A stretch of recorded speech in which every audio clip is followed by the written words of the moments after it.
ليظهره على الدين كله وكفى بالله شهيدا أشهد أن لا إله إلا الله وأشهد أن محمدا رسول الله صلى الله عليه وسلم وعلى آله وصحبه أجمعين أما بعد.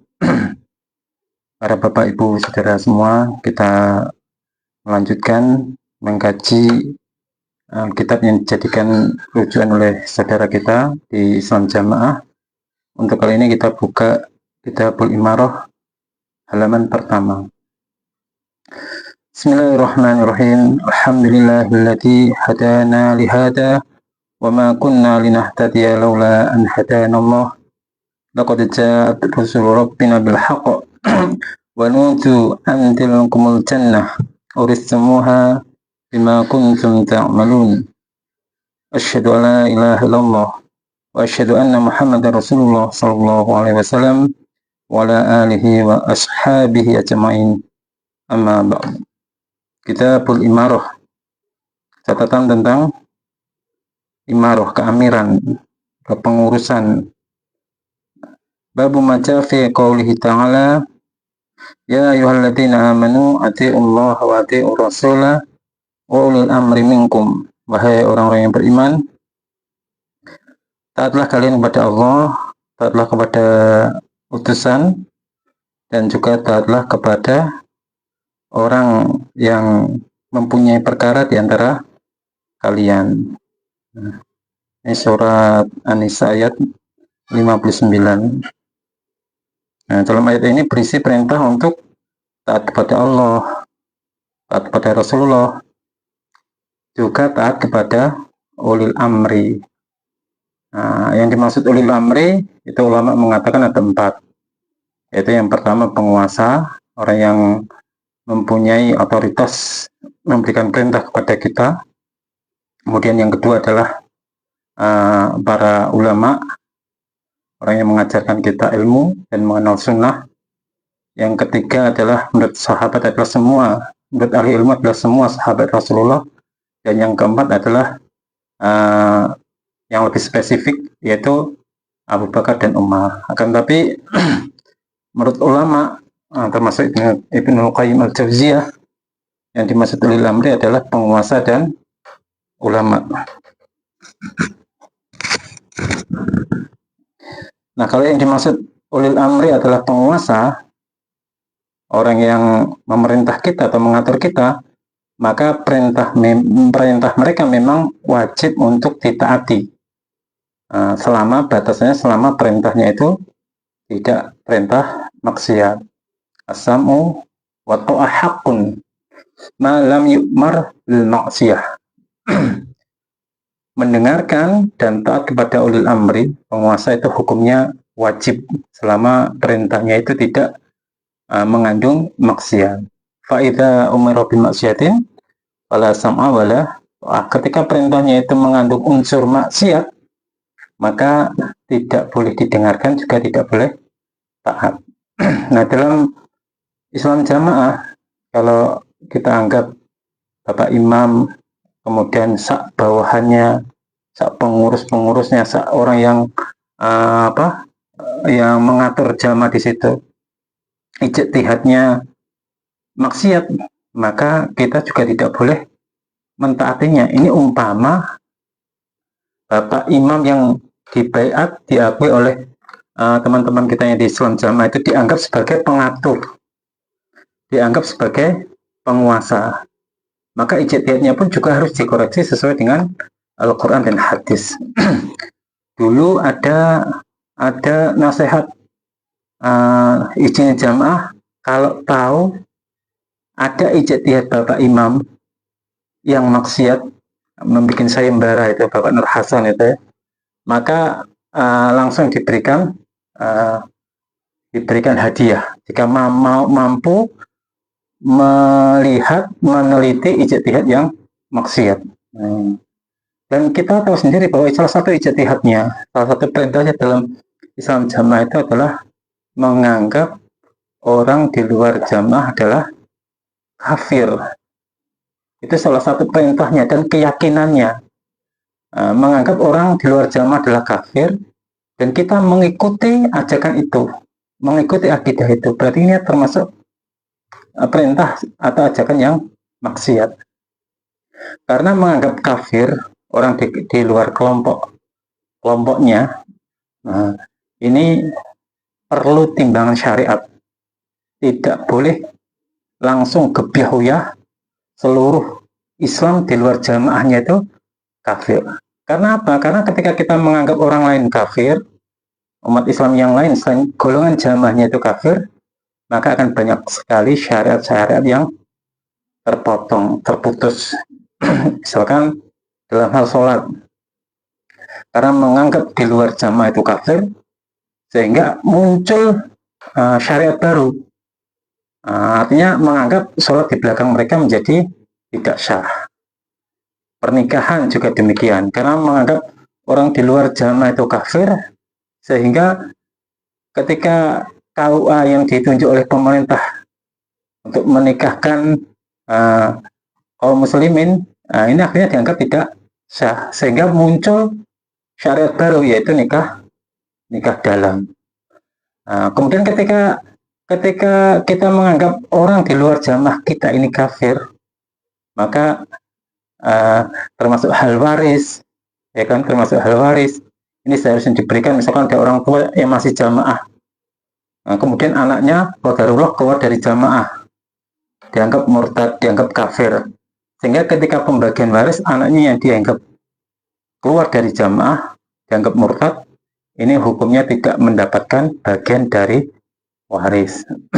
Itu salah satu contoh rusaknya perintah yang tidak sesuai dengan Al-Quran dan hadis. Dan ketika kita mengikuti perintah itu, maka kita akan ikut rusak. Termasuk menganggap orang keluar dari jamaah itu dengan perkataan murtad, murtad, keluar dari Islam. Padahal murtad itu bukan keluar dari kelompok Islam, kelompok jamaah. Tapi murtad, ya, ketika secara syariat itu murtad itu kembali ke kekafiran, kembali ke dalam kemusyrikan. Ketika kita menganggap orang di luar jamaah, dianggap orang yang keluar dari jamaah itu dikatakan murtad, kemudian ada ijtihad baru, perintah, diperintah untuk memusuhi mereka, mengusir mereka, memutus tali silaturahim. Ini berarti bertentangan dengan aturan-aturan yang dijelaskan oleh Rasulullah Shallallahu Alaihi Wasallam, termasuk memutus famili itu. Ijtihadnya orang yang keluar jamaah harus diputus nasabnya. Sedangkan Rasulullah mengatakan la yadkhul jannah al-qati, orang yang memutus famili maka tidak masuk ke dalam surga. Sementara keimaman memerintahkan kita untuk memutus famili, dan Rasulullah SAW memerintahkan kita, mengancam kita ketika kita memutus famili, maka kita diancam tidak akan masuk dalam surga. Mana yang kita pilih? Perintahnya Rasulullah SAW ataukah perintahnya imam? Nah, itu. Maka di sini diterangkan bahwa perintah Allah dan Rasul itu wajib untuk ditaati, dengan perintah dari keimaman, termasuk teman-teman semua, saudara-saudara semua yang masih dalam Islam jamaah, ketika perintahnya itu tidak sesuai dengan Quran hadis, maka sudah sepantasnya untuk tidak dikerjakan. Hadasana Abdan akhbarana Abdullah an Yunus an Zuhri akhbarani Abdul Salamah ibni Abdurrahman annahu sami'a Abu Hurairah radhiyallahu anhu anna Rasulullah sallallahu alaihi wasallam qala man ata'ani faqad ata'a Allah. Barang siapa yang taat kepadaku, kata Rasulullah, maka dia taat kepada Allah. Wa man asani faqad asa Allah. Barang siapa yang menentang kepadaku, maka sungguh dia menentang kepada Allah. Wa man ata'a amiri, barang siapa yang mentaati amirku, faqad ata'ani, maka sungguh dia telah taat kepadaku. Wa man asa amiri faqad asani, dan barang siapa yang bermaksiat kepada amirku, menentang amirku, maka sungguh dia maksiat kepadaku. Ini Imam Al-Qati Ali bin Ali bin Muhammad bin Abil Izz Dimaski, yang terkenal dengan Ibnu Abil Izza rahimahullah, dia mengatakan hukum mentaati ulil amri, yang ini termasuk perkataan Rasulullah ini, man ata'ani faqad ata Allah. Hukum mentaati ulil amri adalah wajib selama tidak dalam perintah maksiat. Ini yang perlu digarisbawahi. Meskipun mereka zalim, para penguasa, meskipun mereka zalim, kita tetap mempunyai kewajiban untuk taat. Ini beda, ini perintah maksiat dengan perbuatan zalim. Kalau perintah maksiat itu adalah perintah yang menentang kepada Allah Subhanahu wa taala. Kalau perintah zalim itu termasuk perintah, misalkan di Indonesia ini ada perintah pajak. Itu kan perintah zalim. Mengambil harta kita. Tapi tetap wajib untuk taat. Sepeda motor dipajakin, kita makan di restoran dipajakin. Itu perintah zalim. Tapi kita mempunyai kewajiban untuk taat. Wa in duriba dhuhruka wa ukhidha maluka fa atibasmi. Ketika hartamu diambil, punggungmu dipukul, itu kan berarti zalim, perbuatan yang menganiaya. Maka tetap apa perintahnya tetap kita taati, selama perintahnya itu tidak mengandung perintah maksiat, termasuk perintah untuk menentang Allah dan Rasulnya. Ini menurut Abdul Izzah tetap wajib untuk ditaati. Karena apa? Karena kalau kita keluar dari ketaatan kepada mereka, para penguasa, akan menimbulkan kerusakan yang berlipat ganda dibanding kezaliman penguasa itu sendiri. Bahkan bersabar terhadap kezaliman mereka dapat melebur dosa-dosa dan melipatkan pahala. Karena Allah Azza wa Jalla tidak akan menguasakan mereka atas diri kita, melainkan disebabkan kerusakan amal perbuatan kita. Ini sebenarnya kita mendapatkan pemimpin yang baik dan buruk itu juga disebabkan oleh amal perbuatan kita. Jadi sebagai balasan dari perbuatan kita, maka ganjaran itu bergantung kepada amal perbuatan. Maka hendaklah kita bersungguh-sungguh untuk memohon ampunan kepada Allah Subhanahu wa taala, bertaubat dan memperbaiki amal perbuatan. Maka ada seorang dai yang mengatakan, aqimu daulatul Islam fi qulubikum. Tegakkanlah daulatul Islam, negara Islam di dalam hati kalian. Artinya kalau kita ingin menegakkan Islam dimulai dari diri kita sendiri, mulai memperbaiki diri kita sendiri, maka tegaknya Islam ini akan tersebar di bumi kita dari awal. Dari awal kita sudah memperbaiki diri kita sendiri, kemudian menyebar ke seluruh teman-teman kita, saudara kita, anak-anak kita, istri kita, kemudian ruang lingkup kita, lingkungan kita, nanti bisa menyebar. Itu fungsi dari dakwah. Makanya seorang imam hadis, Syarhus Sunnah, mu'alif yang Syarhus Sunnah, Imam Al-Barbahari, Imam Al-Barbahari itu juga mengatakan, jika engkau melihat seseorang yang mendoakan keburukan untuk pemimpin, maka ketahuilah bahwa dia termasuk salah satu pengekor hawa nafsu, salah satu pengikut hawa nafsu. Namun jika engkau melihat seseorang yang mendoakan kebaikan untuk penguasa kaum muslim, maka sungguh dia termasuk barisan ahli sunnah. Insya Allah seperti itu. Kemudian Fudail bin Iyad rahimahullah juga mengatakan, jika saya mempunyai satu doa yang mustajab, yang akan dikabulkan, maka doa itu akan saya tujukan untuk kebaikan pemimpin. Kemudian ada yang tanya, coba jelaskan apa maksud engkau wahai Abu Ali, katanya. Dia mengatakan, apabila doa itu saya tujukan untuk diri saya sendiri, doa yang mustajab itu saya tujukan untuk diri saya sendiri, maka tidak lebih, artinya hanya bermanfaat untuk saya sendiri saja. Tapi jika doa yang mustajab itu saya tujukan, saya doakan untuk para pemimpin, para penguasa negeri ini, dan mereka para pemimpin menjadi orang-orang yang baik, maka semua orang yang di negara itu akan merasakan efek dari atau manfaat dari kebaikan para pemimpin. Maka kita sebagai orang-orang yang sudah tahu, sebagai umat yang sudah tahu kebenaran, sudah tahu ilmu, ketika kita melihat carut marutnya cobaan di Indonesia ini, tentunya kita mendoakan semoga pemimpin-pemimpin penguasa di negeri Indonesia ini Allah berikan kebaikan yang luar biasa, berikan hidayah, berikan petunjuk, sehingga dalam memimpin rakyat, dalam memimpin Indonesia menjadi lebih baik, menegakkan Islam juga menjadi lebih baik, ilmu juga tersebar, syiar-syiar Islam tersebar, maka kita mentapi ibadah juga akan lebih nikmat lagi. Hadatsana Yahya bin Yahya akhbarana Mughirah ibn Abdurrahman al-Hizami an Abi Zinad an al-A'raj an Abi Hurairah an Nabi sallallahu alaihi wasallam qala man ata'ani faqad ata'a Allah wa man asani wa man ya'sini faqad asallah wa man yutil amira faqad ata'ani wa man ya'sil amira faqad asani. Ini sama seperti atas.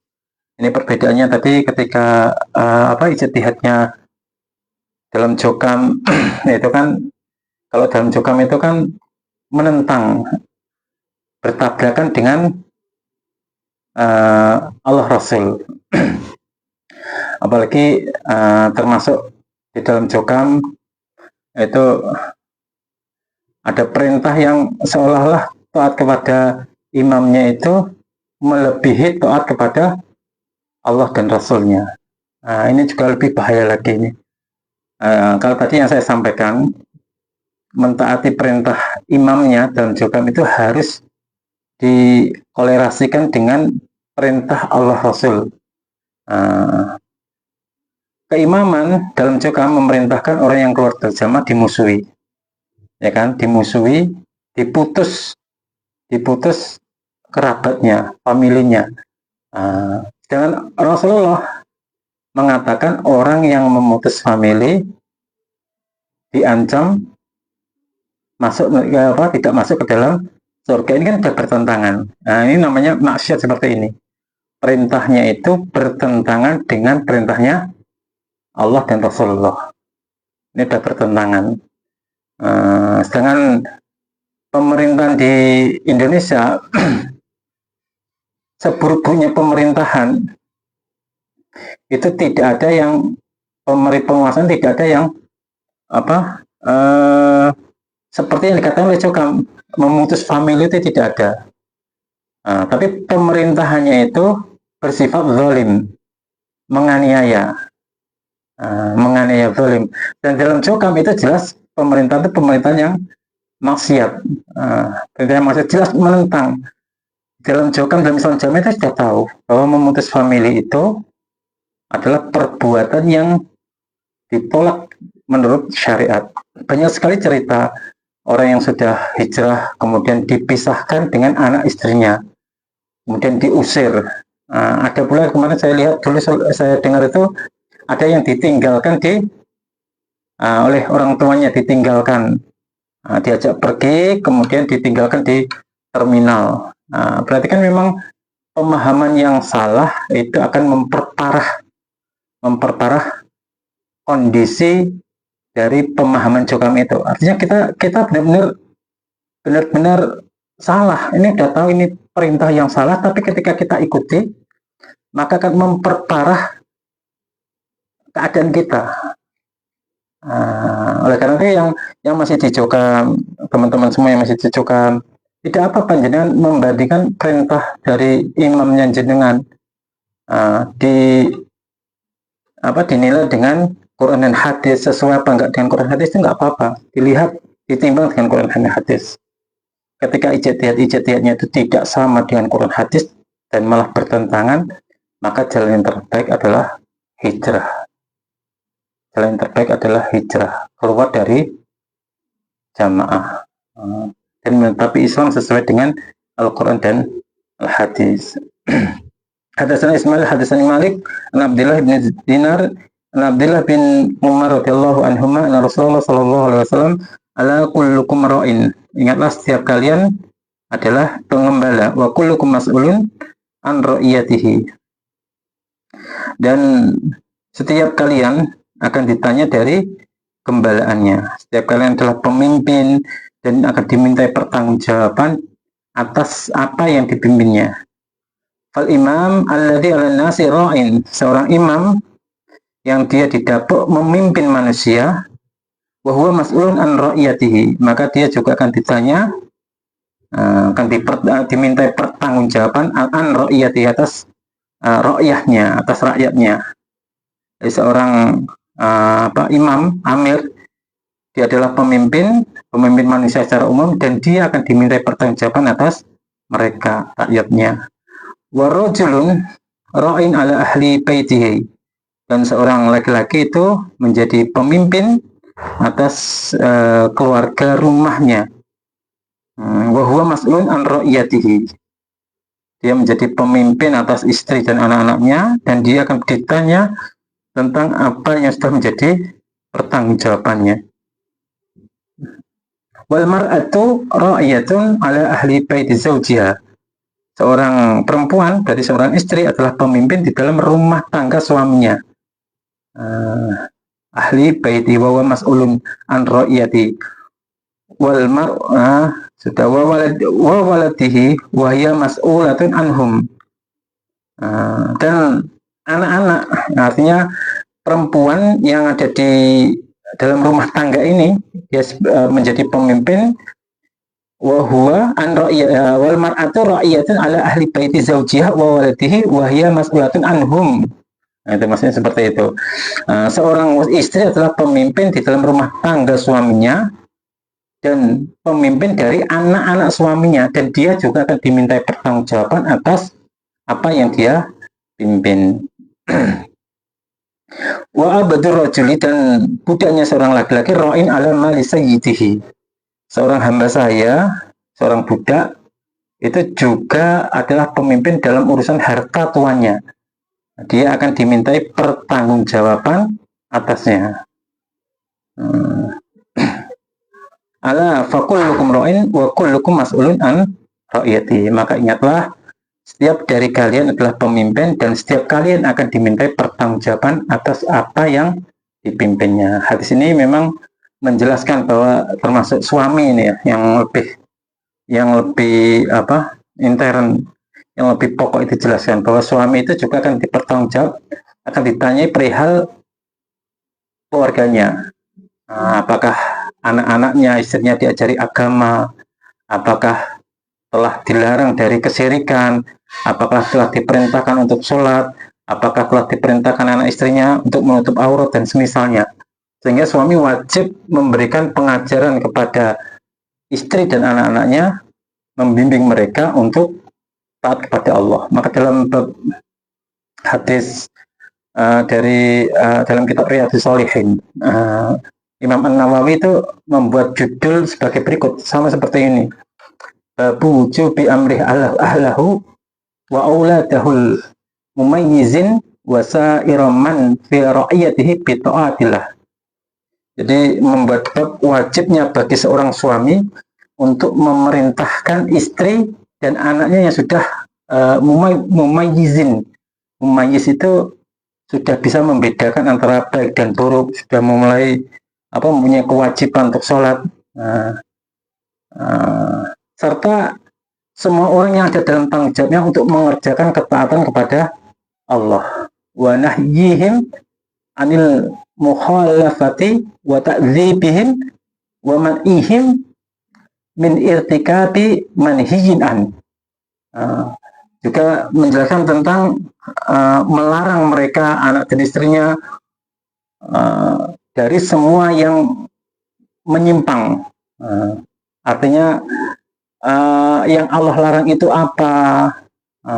Itu mereka, para suami itu mengajari kepada anak dan istrinya. Makanya dalam bab lain itu juga dijelaskan wajib bagi seorang muslim untuk mengajarkan anak dan istrinya perkara-perkara agama yang mereka butuhkan, dan wajib memerintahkan mereka untuk melaksanakannya. Wajib juga untuk melarang mereka dari segala sesuatu yang dilarang oleh agama. Memberikan pengajaran adab kepada anak istrinya. Terlebih lagi bagi para suami, diancam tidak akan masuk ke dalam surga ketika membiarkan keluarganya bermaksiat. Dan ancaman ini ditujukan khusus kepada para suami. Makanya Rasulullah SAW bersabda, salah satu, ada 3 kelompok, 3 golongan, la yadkhulunal jannah, yang mana mereka tidak akan masuk ke dalam surga, tidak masuk ke dalam jannah. Yang pertama, al-aqu liwaridayhi, orang yang menentang kepada kedua orang tuanya. Wadayusu, ini wadayusu. Wadayus adalah orang-orang yang dayus. Warijalatun nisa, dan seorang laki-laki yang menyerupai perempuan. Ini secara tidak langsung semua laki-laki. Laki-laki seorang suami yang jadi babnya ini dayus ini. Dayus ini adalah laki-laki yang membiarkan anak istrinya berbuat maksiat dan tidak mempunyai rasa giroh, rasa semangat untuk menasihati mereka, membiarkan mereka. Anaknya tidak sholat, dibiarkan. Istrinya keluyuran sampai meninggalkan sholat, meninggalkan kewajiban, dibiarkan.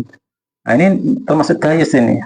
Makanya Rasulullah SAW mengatakan, salah satu qad harramallahu alaihim al-jannah mudminul khamar. Yang pertama, orang yang membiasakan minum arak. Yang kedua, wal aqu, orang yang menentang kedua orang tuanya. Dan yang ketiga, wadayus.